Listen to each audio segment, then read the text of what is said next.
ایک صحابی رسول صلی اللہ علیہ وسلم ہیں، مدینہ منورہ میں کسی باغ میں بکریاں چرانے جاتے ہیں اپنی، تو ایک دن اچانک پیارے رسول صلی اللہ علیہ وسلم کو دیکھ لیا۔ اس دن سے بکریاں وہاں چھوڑ آتے ہیں، خود حضور صلی اللہ علیہ وسلم کے پاس آ کے بیٹھ جاتے ہیں۔ تو کسی نے ان کی ماں کو کہا کہ یہ تمہارا لڑکا اب کام سے گیا، اب تو یہ وہ جو مدینہ منورہ میں نبی آئے ہیں مسلمانوں کے، انہی کے پاس بیٹھا رہتا ہے۔ اس نے بڑی سختی سے کہا کہ آئندہ نہیں جانا۔ بڑے پریشان ہوئے، 2 دن رکے رہے، تیسرے دن اپنی ماں کو کہنے لگے اماں جی آپ کی بات تو میں مان لوں گا، لیکن ایک دفعہ تمہیں میری بھی بات ماننی ہوگی۔ تو اماں نے کہا بتاؤ کیا بات ہے؟ کہا تم بھی میرے ساتھ ایک دفعہ ان کے پاس چلو، مل کے آ جاؤ، مل کے آ جاؤ، پھر میں تمہاری بات مان لوں۔ تو اماں اور خالہ دونوں نے کہا یہ کون سی بڑی بات ہے، اس کو تو سیدھے کام پہ لگانا ہے، چلو ملاتے ہیں اس کے کہنے پہ۔ تو دونوں آئیں، حضور اکرم صلی اللہ تعالی وسلم کی خدمت اقدس میں بیٹھی رہیں، کچھ دیر بیٹھیں اور پھر اٹھ کے چل پڑیں۔ تو وہ لڑکا بھی ساتھ میں اپنی ماں اور خالہ کے چلا۔ اب وہ سوچ رہا ہے کہ پتہ نہیں میری ماں اور میری خالہ نے کیا رائے دینی ہے۔ اب اس بچے کی خالہ کہتی ہے پترا آج تک میں نے انسان تو بہت سارے دیکھے ہیں، ایسا سونا کبھی نہیں دیکھا جس کو ملوا کے آیا ہے تو۔ ماں کہتی تو صرف سونے کی بات کرتی ہے، میں نے تو اس کی زبان سے شہد ٹپکتے ہوئے دیکھا، میں نے ایسی پیاری باتیں ہی سنی نہیں کسی سے آج تک۔ خالہ کہنے لگی بیٹا ہم تو سمجھے تھے تو پتہ نہیں کہاں بیٹھ جاتا ہے، اجازت کی بات نہیں ہے، تو جب چاہے صبح شام دوپہر جب تیرا دل چاہے اس دربار میں حاضریاں بھرا کر، ہمیں کوئی اعتراض نہیں ہے۔ پیارے نبی حضرت محمد رسول اللہ صلی اللہ تعالی علیہ وسلم کی جو ذات گرامی ہیں، اس لیے میں تمام دنیا کے مسلمانوں کو کہتا ہوں کہ یہ جو بار بار اسلام دشمن طاقتیں پیارے نبی صلی اللہ علیہ وسلم کی شان میں بے ادبی کرنے کی کوشش کرتی ہیں، یہ اگر اپنے فعل میں لگے ہوئے ہیں تو پوری دنیا کے کروڑوں مسلمان اسی جذبے کے ساتھ حضور اکرم صلی اللہ علیہ وسلم کی شان کے لیے بیدار لگے ہوئے ہیں۔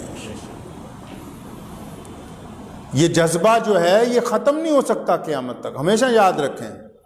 بیت اللہ جو ہے اس کی سند کون ہے؟ پیارے نبی حضرت محمد رسول اللہ صلی اللہ علیہ وسلم۔ قرآن پاک کی سند کون ہے؟ پیارے نبی محمد رسول اللہ صلی اللہ علیہ وسلم۔ اسلام کی سند رسول اللہ صلی اللہ علیہ وسلم۔ انگریزوں نے جب مرزا غلام قادیانی کو نعوذ باللہ جھوٹی نبوت کا اعلان کروایا اور لدھیانہ سے مولانا شاہ محمد لدھیانوی رحمۃ اللہ علیہ نے جب سب سے پہلے اس کے خلاف کفر کا فتویٰ دیا، وجہ کیا تھی؟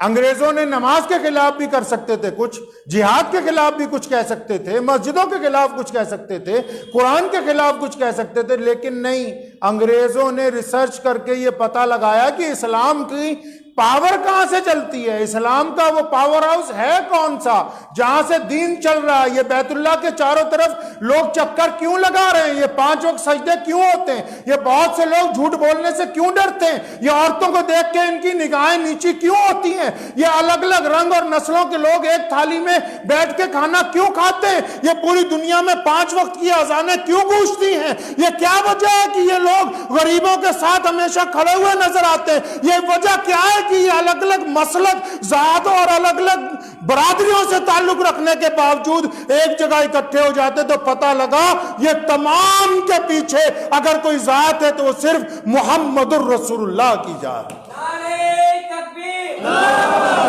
نعرہ تکبیر، ختم نبوت زندہ باد، ختم نبوت زندہ باد۔ اب آپ ایک بات یاد رکھیں، آج 12 ربیع الاول کا دن ہے، آج ہمارے پیارے نبی حضرت محمد رسول اللہ صلی اللہ علیہ وسلم دنیا میں تشریف لائے، آپ کی ولادت ہوئی ہے آج کے دن، اور تمام محدثین کا یہ قول ہے، حتیٰ کہ امام احمد رضا خاں بریلوی رحمۃ اللہ علیہ کا بھی، کہ 12 ربیع الاول کے دن ہی حضور اکرم صلی اللہ علیہ وسلم اپنی زندگی گزارنے کے بعد ہم سے پردہ فرما گئے، ایک ہی دن۔ اب آج کا دن جو ہے اپنی تاریخ کے لحاظ سے دنیا کا سب سے قیمتی دن ہے۔ اب وہ دن منانا کیسے؟ وہ دن منانا ایسے کہ حضور صلی اللہ علیہ وسلم کا غلام وہ ہے جو آج اس بات کا عہد کرے کہ اب میں اپنے آقا کا کوئی ایک حکم آج سے تسلیم کرتا ہوں، اس کو پوری زندگی ادا کروں۔ حضور صلی اللہ علیہ وسلم سے محبت دولت سے تو نہیں نہ کر سکتا بندہ، پیسے سے تو نہیں نہ کر سکتا، سامان بانٹنے سے تو نہیں نہ کر سکتا۔ کئی لوگ سامان بانٹتے ہوئے دکھاتے ہیں فیس بک کے اوپر، میرے آقا نے تو کہا دائیں سے دینا، بائیں کو خبر نہیں ہونی چاہیے۔ تو کچھ عادتیں جو ہیں وہ حضور اکرم صلی اللہ علیہ وسلم کے حکم والی اپنانی ہوں گی۔ 12 ربیع الاول کے دن وہی سچا عاشق ہے جس نے فجر کی نماز ادا کی ہو، قضا نہ کی ہو، جس نے حضور اکرم صلی اللہ علیہ وسلم کے اوپر صبح سے درود پڑھنا شروع کیا اور رکا نہ ہو، جو رسول اللہ صلی اللہ علیہ وسلم کی اتباع میں آ کے جھکا کے چلا ہو، جس کی زبان سے اس کے ماں باپ کو تکلیف نہ پہنچی ہو، جس کے کردار سے اس کی بیوی کو، اس کے بچوں کو تکلیف نہ پہنچی ہو، جس کا ویوہار اپنے پڑوسیوں سے اچھا ہو۔ آپ یقین مانیں، فرانس کیا پوری دنیا کی سرکاریں بھی اگر لگ جائیں میرے رسول کریم صلی اللہ علیہ وسلم کی شان کے خلاف کچھ کرنے کے لیے، تو ذرہ برابر بھی شان میں کمی نہیں ہو سکتی، ذرہ برابر۔ آج دنیا میں ہمارا دعویٰ ہے کہ کروڑوں دلوں میں سب سے زیادہ دل جو دھڑکتے ہیں وہ محمد الرسول اللہ کے نام کے اوپر دھڑکتے ہیں، اور یہ سلسلہ قیامت تک جاری رہے گا انشاءاللہ تعالی۔ تو ہمیں اپنے آقا صلی اللہ علیہ وسلم کو جو درود بھیجنا ہے وہ اپنی توبہ کے ساتھ۔ کسی نے بڑی اچھی بات کہی اور مجھے تو بہت ہی اچھی لگی ان کی بات۔